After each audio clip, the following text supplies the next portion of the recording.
Hello and welcome to this week's edition of Something to Think About, an opportunity to ponder on what the Gospels tell us about Jesus and how it might influence and shape our own lives. Some of you may be familiar with the Star Wars films, the first one which came out when I was just a teenager and has spread the world over and been immensely popular.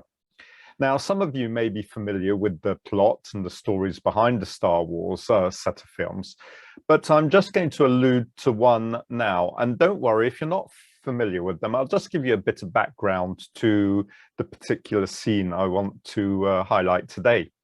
It's from Star Wars Episode 5, which is the second in the series. And if you don't get that, don't worry. I don't think Star Wars fans particularly understand that either. And this scene involves our hero, Luke Skywalker, who discovers that he has certain gifts to manipulate the Force. Now, the Force is that which gives and sustains life for the whole of the universe and can be manipulated for good or for ill. And like any good story, this story involves goodies and includes baddies who want to manipulate the Force for their own evil ends. Now, Luke Skywalker, our hero, is being trained by a Jedi master called Yoda on how to manipulate the Force and use the Force for good. And as he goes on, Luke, or rather Yoda, warns Luke Skywalker that he is going to face some terrifying experiences as he faces the forces of evil. And Luke, in his youthful overconfidence and somewhat naive hope, declares, "I am not afraid."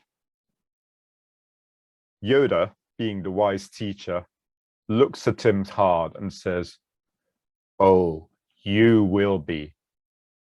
You will be." And I think, I wonder sometimes if that's the tone that Jesus adopted with a couple of disciples who had a somewhat naive question to put to him. And we read the account of this from the Gospel of Mark, chapter 10, verses 35 to 45.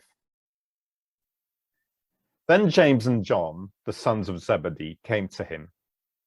"Teacher," they said, "we want you to do for us whatever we ask."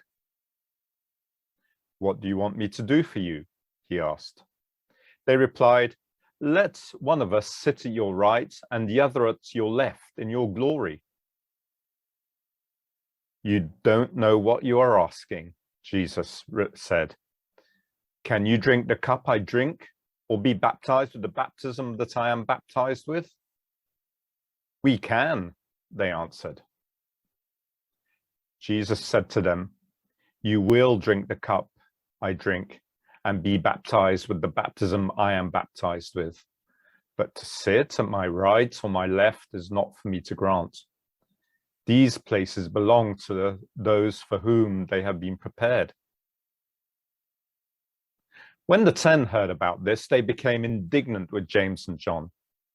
Jesus called them together and said, "You know that those who are regarded as rulers of the Gentile lord it over them, and their high officials exercise authority over them. Not so with you. Instead, whoever wants to become great among you must be your servant, and whoever wants to be first must be the slave of all. For even the Son of Man did not come to be served, but to serve and to give his life as a ransom for many."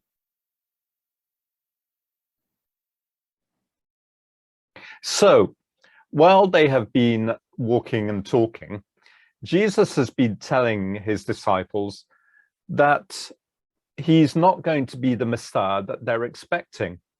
In fact, almost the very opposite.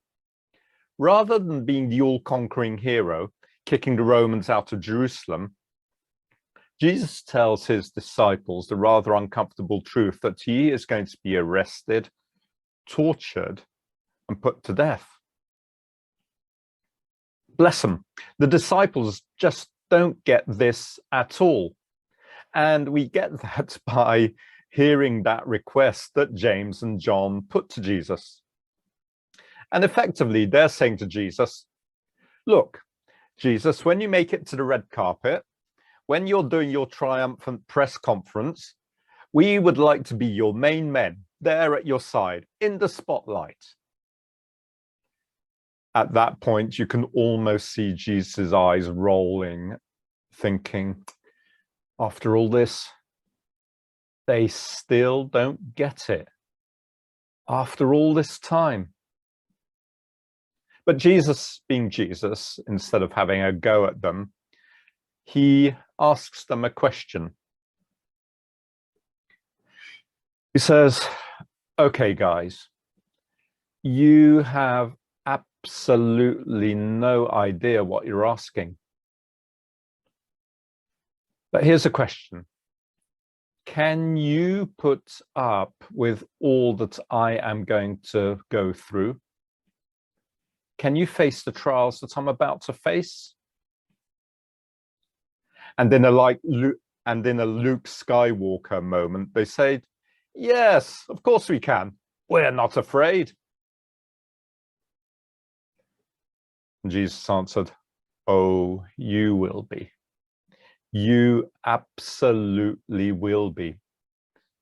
In fact, you will go through the same things that I am going to face. But to grant you a place at the high table is not my decision. When the other disciples got wind of the conversation that James and John were having with Jesus, they got into an almighty blazing row. And just at that point, Jesus intervenes with a teaching point that reminds them that whoever wants to become great must be the servant of all. And whoever wants to be first must be the slave of all.